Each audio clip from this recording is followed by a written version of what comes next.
के दर पे अपन हाजिरी तू लगा जाइहा, शिव के दर पे अपन हाजिरी तू लगा जाइहा। तू पहला विद्या में दया मानिहा, तू दूसरा विद्या में चर्चा करिहा, चर्चा करिहा।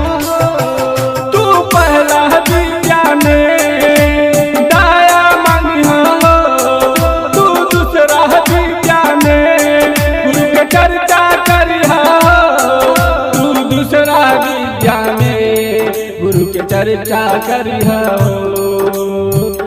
तीसरा विद्या में नाम करिहा, गुरु के दर पे अपन हाजिरी तू लगा जाइहा, शिव के दर पे अपन हाजिरी तू लगा जाइहा, लगा जाइहा।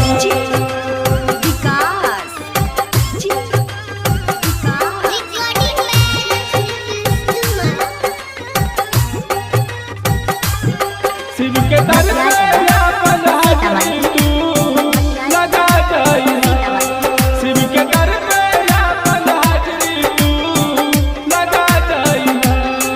श्री राम भी पूजले हो भोले भंडारी के, सब देव भी पूजले हो बाबा त्रिशूलधारी के, त्रिशूलधारी के। श्री राम भी पूजले हो भोले भंडारी के, सब देव भी पूजले हो बाबा त्रिशूलधारी के, सब देव भी पूजले हो बाबा बैजूधारी के।